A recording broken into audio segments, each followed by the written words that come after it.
Aujourd'hui, je commence par une question. Où allons-nous? Où allons-nous? C'est la question qu'on pourrait se poser en cette période si trouble. Mais je ne veux pas vous parler simplement de la perspective de notre histoire contemporaine. Je veux parler surtout du sort qui nous attend lorsque nous passerons derrière le voile. Alors, ça pourrait être un sujet un petit peu glauque, mais en fait, c'est un sujet d'encouragement. Peut-être qu'il ne fera que rappeler certaines choses, mais c'est important aussi de rappeler.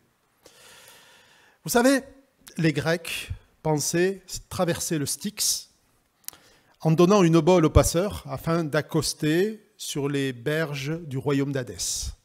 Les Égyptiens entraient dans le paradis en passant par une foule d'épreuves avec des monstres plus terrifiants les uns que les autres, pour que leur cœur soit jugé plus léger qu'une plume. Pas beaucoup de monde qui va passer là. Sans quoi, ils étaient dévorés par la déesse Amémet. Ça fait peur. Cette préoccupation, en fait, a agité tous les hommes de tous les temps, depuis la nuit des temps, parce que les hommes se heurtent à une réalité implacable. C'est que nous allons mourir. C'est dur. Mais c'est au centre de notre espérance. Mais après la mort, qu'est-ce qu'il y a? Deux réponses rassurantes s'offrent à la pensée contemporaine. Pour les uns, rien. Il n'y a rien. Rien de lui là-haut. Les anges, zéro, disait Claude Nougaro. Et pour les autres, eh bien, la mort n'est qu'un passage vers quelque chose de meilleur. Mais qu'en dit la Bible? Alors je vous propose de prendre un texte dans l'évangile de Luc. C'est affiché chapitre 16, versets 19 à 31. Peut-être que vous pourrez le lire sur vos portables, sur vos Bibles. Du coup, on a déjà mis le PowerPoint, c'est très bien, change rien. Super.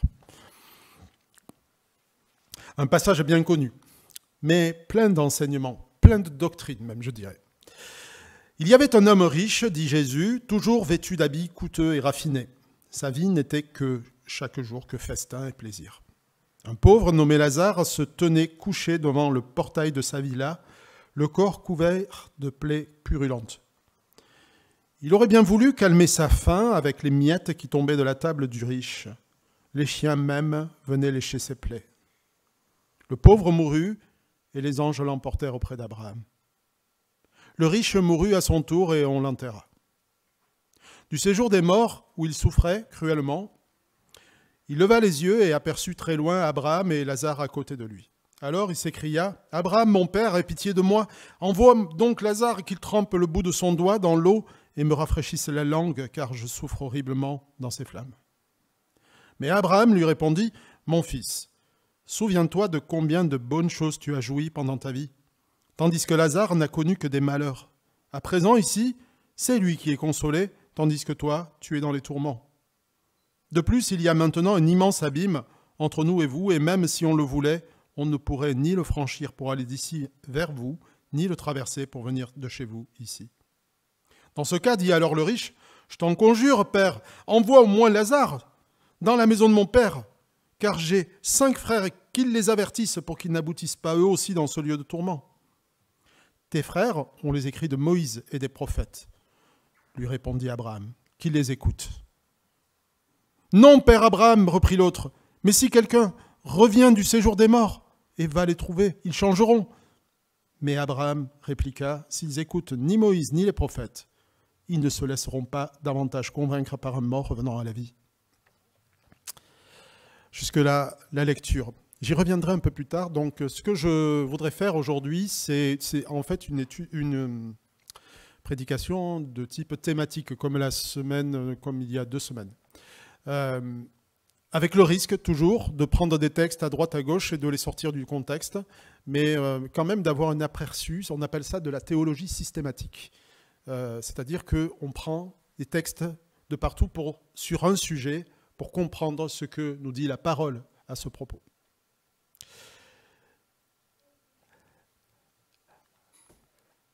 Où allons-nous?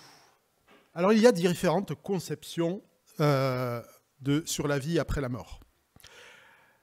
Une foule d'interprétations qui témoignent de l'importance de ce sujet depuis la nuit des temps. Songez, il existe autant de versions que de religions. Songez à la réincarnation hindouiste jusqu'au nirvana bouddhiste en passant par tout ce que vous avez déjà entendu.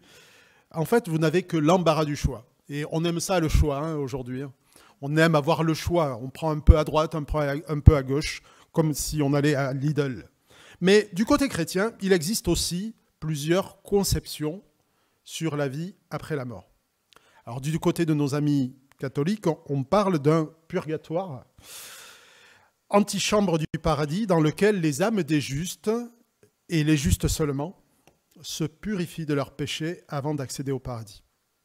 Il existe aussi plusieurs compréhensions du côté protestant. Par exemple, Martin Luther, le réformateur, sans nier totalement ce qu'on appelle l'état intermédiaire, je reviens sur l'état intermédiaire plus tard, il a parlé du sommeil des âmes. Les hommes, lorsqu'ils meurent, sombrent dans un sommeil, dans une réalité inconsciente. Parmi les évangéliques, il y a encore d'autres interprétations. Certains pensent qu'après la mort, il n'y a plus d'existence. Alors je pense que tu devrais... Bon.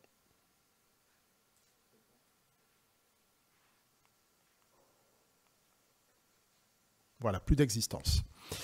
L'être humain serait, selon eux, un tout, et l'âme ne pourrait subsister sans le corps. Et selon eux, cette dualité âme et corps, en fait, est une conception des croyances gréco-romaines. C'est pourquoi la mort serait, en fait, une absence d'existence jusqu'à la résurrection. C'est-à-dire qu'après la mort, il n'y a plus rien. Voilà. Et puis on attend la résurrection, et là, l'espérance est la même, mais rien après la mort. Pour une autre conception répandue parmi les évangéliques, on prétend que la mort fait basculer les humains en dehors du temps, avec toute la complexité du principe. Selon cette conception, le temps ne continuerait à s'écouler que pour les vivants. Mais les morts passeraient directement dans le temps le non-temps de Dieu, c'est-à-dire l'éternité.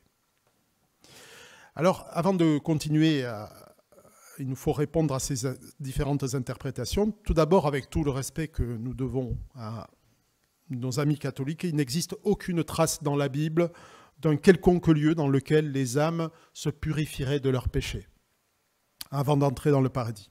Pas plus qu'il n'existe un quelconque encouragement à prier pour les morts.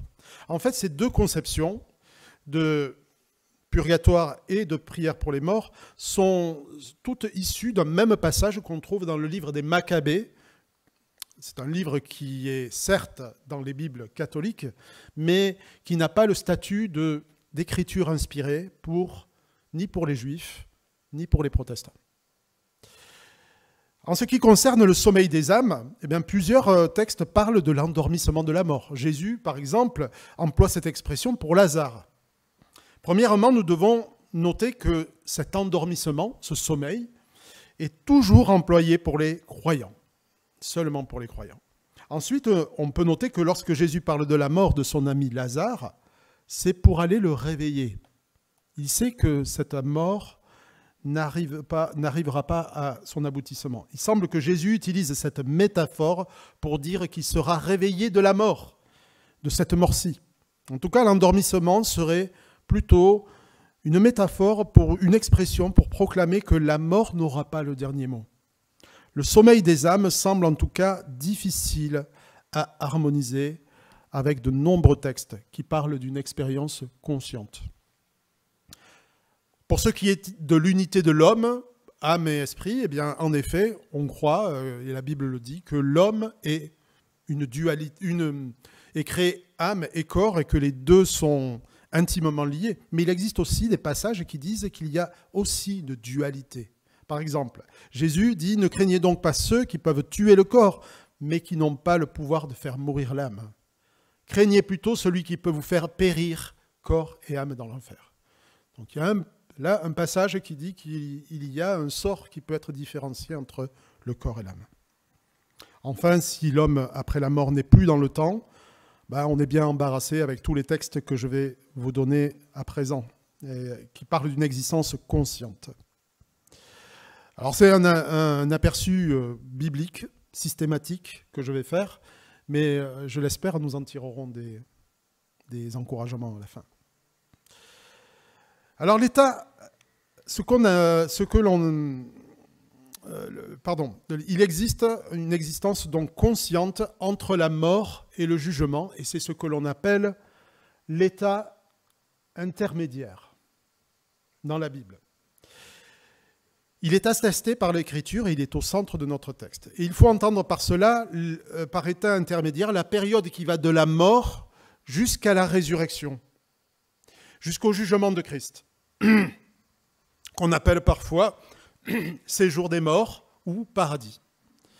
Prenons quelques textes clés dans la Bible. D'abord, dans l'Ancien Testament, il y a assez peu d'évocations, mais il y en a quand même quelques-unes. Le mot qui, en hébreu, caractérise cet état-là, c'est le Sheol, le séjour des morts. Vous avez déjà vu cette expression en français, c'est le Sheol. Il est largement évoqué. Parmi les textes les plus connus, on peut noter ce texte, qui est aussi très connu, mais qui est souvent attribué au diable, alors qu'il s'agit juste de la chute du roi de Babylone. Il se trouve dans Ésaïe 14, verset 10. « Toi aussi, tu es maintenant sans force comme nous. Te voilà donc semblable à nous. Ton orgueil est précipité dans le séjour des morts, ainsi que le son de tes luttes. » C'est une complainte contre le roi de Babylone, qui se croyait tout-puissant, et puis qui lui aussi, comme les autres, se retrouve avec les morts. T'es comme nous, quoi. Voilà, et à la mort, dans la mort, nous sommes tous égaux, en effet. On peut encore évoquer l'enlèvement d'Enoch, qu'on trouve dans la Genèse. On peut évoquer l'enlèvement d'Élie. Char de feu et ta cavalerie, dans des chariots de feu. Mais nous tournons-nous vers des textes du Nouveau Testament plus abondants. D'abord, il y a ce texte de Jésus dans une controverse avec les Sadducéens au sujet de la résurrection. Eh bien, les Sadducéens, c'est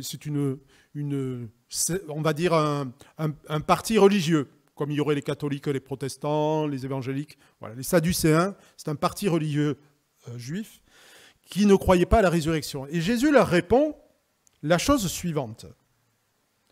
Que les morts ressuscitent, c'est ce que Moïse a indiqué dans l'épisode du buisson, quand il appelle le Seigneur le Dieu d'Abraham, le Dieu d'Isaac et le Dieu de Jacob. Or, Dieu n'est pas le Dieu des morts, mais des vivants, car tous sont vivants pour lui. Jésus indique qu'Abraham, par là qu'Abraham, Isaac et Jacob sont bien vivants quand Dieu s'adresse à Moïse. Je suis le Dieu d'Abraham, d'Isaac et de Jacob. C'est pas j'étais le Dieu d'Abraham, Isaac et Jacob, c'est je suis. Et Jésus utilise le temps présent pour dire ils sont vivants.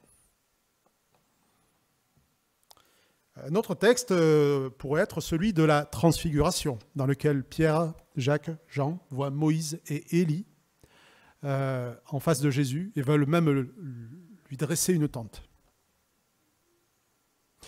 Un autre texte significatif, c'est celui de Luc 23, 43. Lorsque Jésus se retrouve sur la croix, il y a deux brigands qui l'entourent, un qui se repent et supplie « Jésus, souviens-toi de moi quand tu viendras régner ». Et Jésus répond « Vraiment, je te l'assure, aujourd'hui même, tu seras avec moi dans le paradis ». Ce texte atteste non seulement que Jésus va régner à partir de la croix, et que Jésus, à sa mort, n'est pas dans les enfers, hein, il est dans le paradis. Eh oui, c'est ce qu'il dit, tu seras avec moi dans le paradis. Et en plus, il dit que, eh bien, dès la mort, on se retrouve dans la présence de Dieu ou pas. Il n'y a pas de délai. L'encouragement qui concerne aujourd'hui tous les croyants et qui nous rassure quant à ceux qui sont morts dans le Seigneur, c'est que aujourd'hui, ils sont avec lui dans le paradis, ceux qui sont morts dans le Seigneur. Alors Paul non plus, l'apôtre Paul n'est pas avare sur le sujet. Dans la deuxième épître aux Corinthiens, il ouvre son cœur à ses destinataires sur sa préférence. Il dit la chose suivante. Nous sommes donc en tout temps pleins de courage et nous savons que tant que nous séjournons dans ce corps, nous demeurons loin du Seigneur, car nous vivons guidés par la foi et non par la vue. Nous sommes pleins de courage, mais nous préférerions quitter ce corps pour aller demeurer auprès du Seigneur. On voit mal comment la préférence de Paul puisse être de demeurer auprès du Seigneur s'il ne s'agit que d'un sommeil, et encore moins s'il s'agit d'une disparition. De plus, si le temps ne compte pas, pourquoi préférer demeurer auprès de lui? En fait, Paul fait même un jeu de mots entre deux verbes qu'on pourrait traduire par demeurer en ou auprès, endemos, et ekdemos, c'est le contraire, c'est demeurer loin d'eux. Demeurer loin d'eux.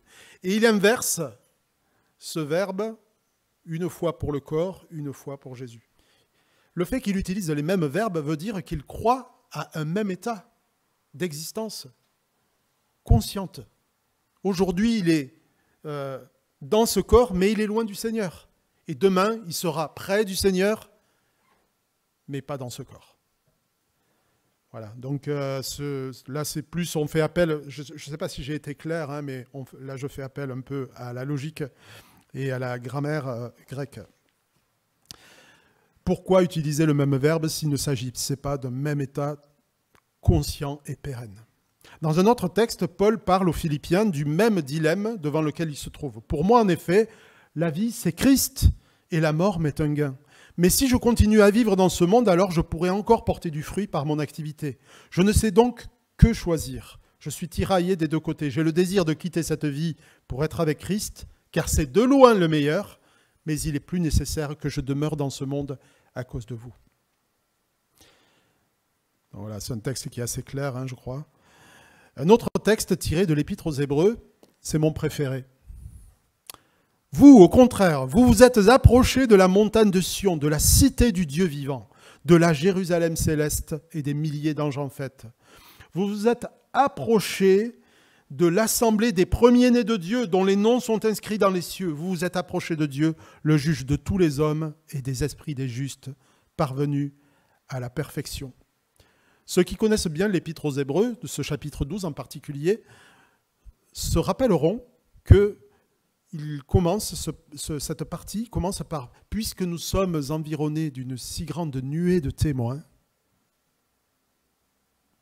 alors rejetons. » Les destinataires de la lettre aux Hébreux donc sont invités à saisir par la foi qu'ils ne sont plus dans l'ancienne alliance qui mettait une distance entre eux et Dieu. Ils sont désormais dans une alliance bien meilleure dans laquelle ils se sont approchés de Dieu. Et ils peuvent toujours s'approcher de Dieu.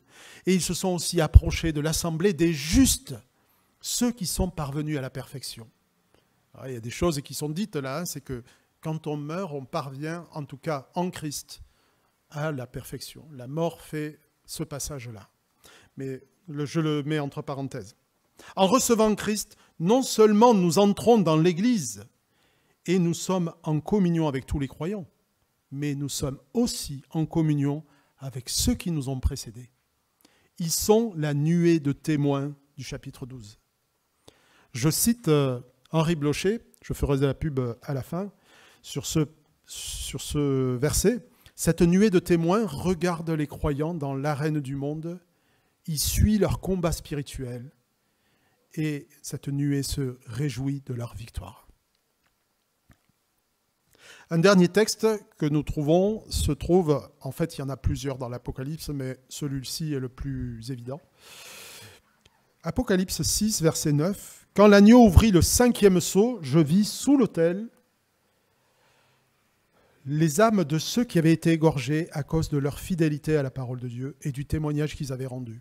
Ils s'écrièrent d'une voix forte, « Maître saint et véritable, jusque à quand tarderas-tu à juger les habitants de la terre et à leur demander compte de notre mort ?» Alors chacun d'eux reçut une tunique blanche. Et il leur fut dit de patienter encore un peu de temps jusqu'à ce que ce soit au complet le nombre de leurs compagnons de service et de leurs frères qui allaient être mis à mort comme eux. Donc là, vous voyez bien que Ce sont des âmes qui crient à Dieu jusqu'à Zacan à propos des souffrances qu'ils voient de leurs frères et de leurs sœurs, celles que nous pouvons endurer, celles qu'endure notre peuple aujourd'hui. Dans cette vision, l'ange dévoile à Jean ce qu'il en est de ceux qui ont été mis à mort à cause de leur fidélité à l'évangile. Ils sont sous l'autel. Alors qu'est-ce que cela veut dire ? Là, il y a des grands débats, mais certainement, d'une part, ils n'ont pas hésité à donner leur vie en sacrifice, mais il se peut simplement qu'ils soient juste couverts par le sacrifice de Christ. Vous savez que c'était l'autel, c'était là qu'on sacrifiait pour le peuple. Et donc, ils sont gardés pour le jour du jugement parce que couverts par le sacrifice de Christ. C'est ce que, d'ailleurs, suggère cette robe blanche, tunique blanche qu'ils reçoivent, et il leur est donné aussi de patienter encore un peu de temps. En tout cas, l'important ici, c'est qu'ils ne sont pas juste endormis, mais ils sont témoins des persécutions de leurs frères dans la foi. Et ils demandent pour cela justice à Dieu. Voilà donc les quelques textes significatifs sur cette doctrine de l'état intermédiaire. Alors que nous enseigne le texte que nous avons lu au départ concernant le mauvais riche et Lazare. Le contexte de ce chapitre d'abord évoque le danger qui guette ceux qui s'attachent aux richesses. Si vous lisez tout le chapitre 16, il parle de ça.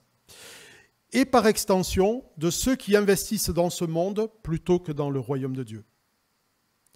Alors il nous faut résister au cliché suivant, c'est-à-dire que les riches vont aller en enfer et les pauvres vont aller au paradis. Ce n'est pas du tout ce que ça veut dire, bien entendu. Mais par contre, ce chapitre renvoie les riches à leurs responsabilités à l'égard des autres. Le mauvais riche n'avait aucun égard pour son prochain. Je vous renvoie là pour ça à la prédication de la semaine dernière. Il n'avait aucun égard pour son prochain, celui qui se tenait sur son chemin, à sa porte. Et cette parabole présuppose donc aussi un certain nombre de choses. Alors ça, c'est le premier enseignement et le plus important, c'est celui-là. Mais il y a aussi d'autres enseignements de cette parabole qui viennent confirmer en fait les croyances qu'avaient les Juifs déjà à l'époque, dont on a des écrits et dont on sait ce qu'ils croyaient.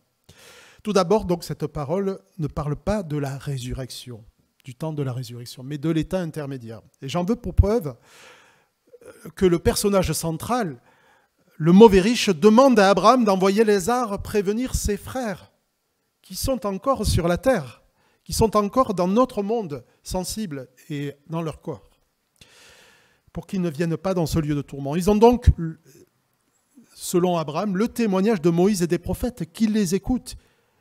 Donc l'expérience du mauvais riche, d'une part, et de celle de ses frères sont concomitantes, simultanées.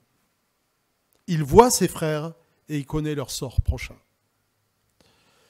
Notons ensuite qu'après la mort, les hommes vivent dans une attente consciente du sort qui leur est réservé. Alors bien sûr, c'est triste pour ceux qui sont perdus. Mais concentrons-nous plutôt sur nos frères et sœurs, ceux qui sont morts dans le Seigneur. Les uns souffrent et les autres se réjouissent déjà. Dans ce texte, Jésus utilise l'expression « le sein d'Abraham » en rapport avec la promesse qui avait été faite à Abraham d'une bénédiction pour toutes les nations. Il n'est pas dit qu'il est dans le sein de Christ, parce que Christ n'y est pas encore remonté, mais c'est tout comme. Ensuite, troisième chose que nous apprend ce texte, c'est qu'il n'existe pas de possibilité de converser avec les morts. Je préfère le dire parce que j'ai beau être dans des églises, j'entends parfois des choses dans ce domaine-là. Et c'est tragique. Les morts sont morts, leur réalité est plus éloignée de la nôtre que la Terre n'est éloignée de Mars. Le fossé qui nous sépare d'eux ne permet aucune communication. Ceux qui prétendent converser avec les morts sont abusés eux-mêmes par des esprits trompeurs et Dieu a formellement interdit cette pratique. C'est même une des raisons pour lesquelles il a chassé les Cananéens de devant Israël. Parce qu'ils pratiquent la nécromancie, les médiums, tout ça. Donc, dans Deutéronome 18, vous verrez cela. Les personnes qui pratiquent cela devaient être retranchées du peuple. De plus, il ne s'agit pas d'un lieu pour une deuxième chance. C'est déjà un lieu de tourment pour les uns et de joie pour les autres. Cette parabole devrait aussi nous rendre extrêmement prudents sur quelque chose qui est très à la mode sur YouTube et même sur le Arte, j'ai vu. Il y a un reportage dont on fait la pub en ce moment. C'est les expériences de mort imminente. IMA. Vous avez déjà entendu parler de ça? Ben si, bien sûr. Vous savez, ces gens qui font cette expérience, qui semblent être morts et puis qui reviennent à la vie après être passés dans un tunnel. Et au bout du tunnel, ils voient une lumière et ils sont remplis de paix et de joie.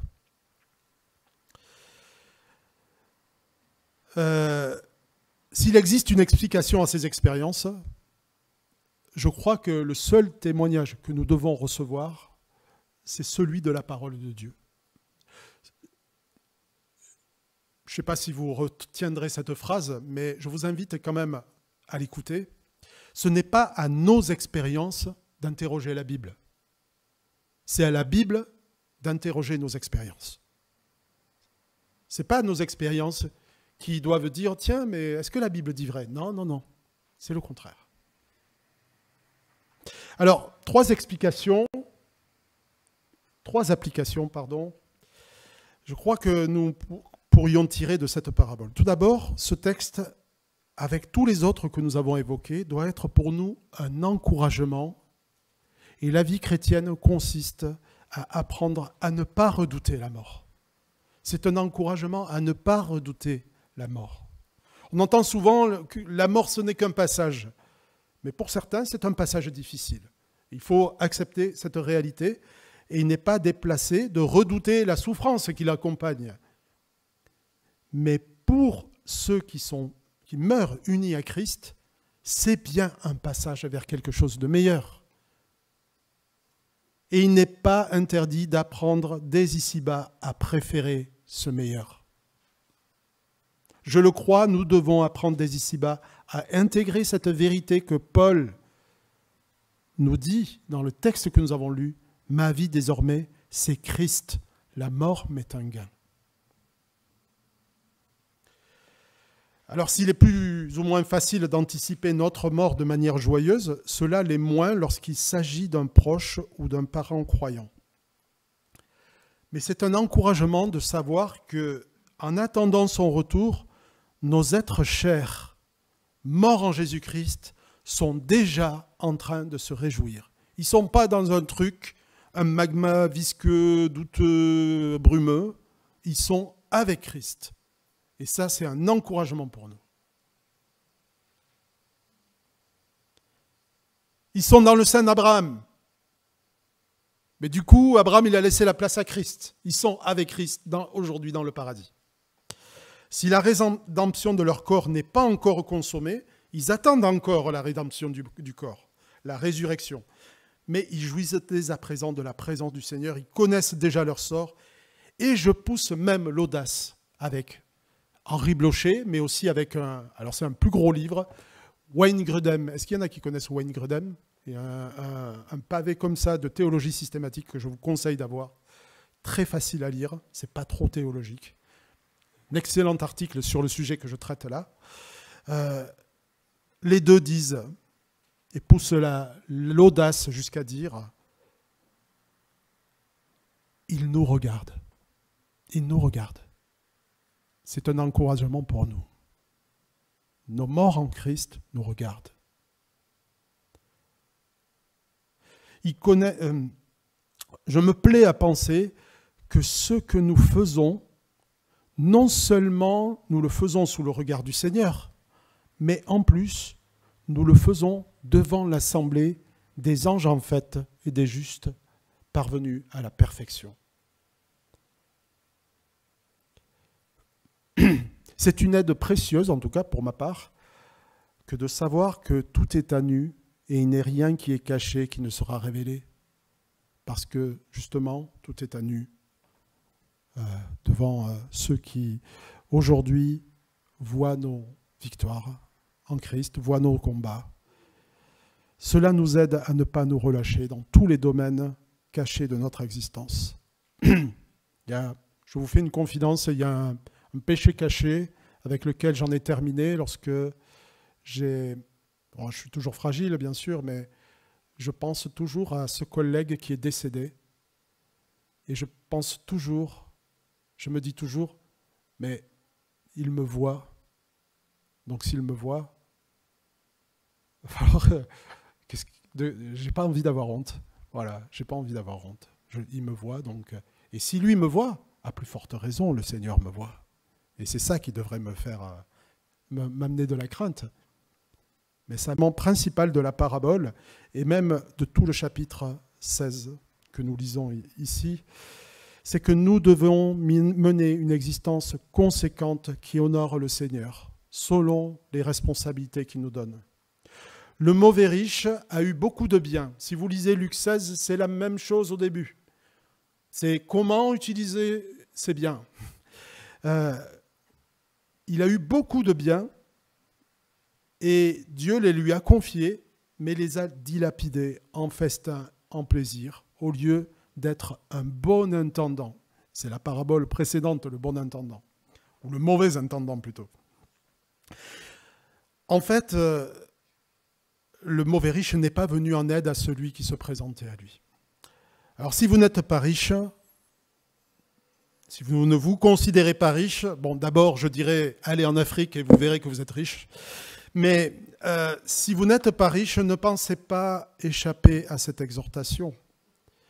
En fait, dans plusieurs textes, Paul parle de son désir d'être auprès de Christ, mais un autre désir le tiraille, celui de n'avoir à rougir de rien et de manifester dans ce corps la grandeur de Christ. Je relis ce passage. Ce que j'attends et que j'espère de toutes mes forces, c'est de n'avoir à rougir de rien, mais au contraire, maintenant comme toujours, de manifester en ma personne, avec une pleine assurance, la grandeur de Christ, soit par ma vie, soit par ma mort. Pour moi, en effet, la vie, c'est Christ, et la mort est un gain. Mais si je continue à vivre dans ce monde, alors je pourrai encore porter du fruit par mon activité. Je ne sais donc que choisir, je suis tiraillé des deux côtés, j'ai le désir de quitter cette vie pour être avec Christ, car c'est de loin le meilleur, mais il est plus nécessaire que je demeure dans ce monde à cause de vous. En fait, si vous n'êtes pas riche, sachez que nous sommes tous riches, nous qui avons cru au Seigneur. Pourquoi ? Parce que nous avons reçu ce merveilleux message de l'Évangile et de la croix de Jésus-Christ. Ce message qui sauve les pécheurs. Nous sommes riches parce que, comme disait Paul, nous portons un trésor dans des vases de terre que nous sommes. Nous avons un trésor. Et si le Seigneur ne nous empêche pas de nous réjouir avec les nôtres, de profiter de nos vies, il veut nous éveiller aussi à une joie plus grande, celle de porter du fruit et de manifester par notre vie ou par notre mort la grandeur de Christ. Voilà à quoi cette doctrine de l'état intermédiaire nous encourage. Préférez être avec Christ, puisqu'il est notre plaisir, et c'est en préférant être avec Christ que nous découvrons notre mission et notre joie de la partager, de partager notre trésor, l'honorer dans ce corps tant que nous pouvons dire aujourd'hui. Amen. Je vous invite à prier.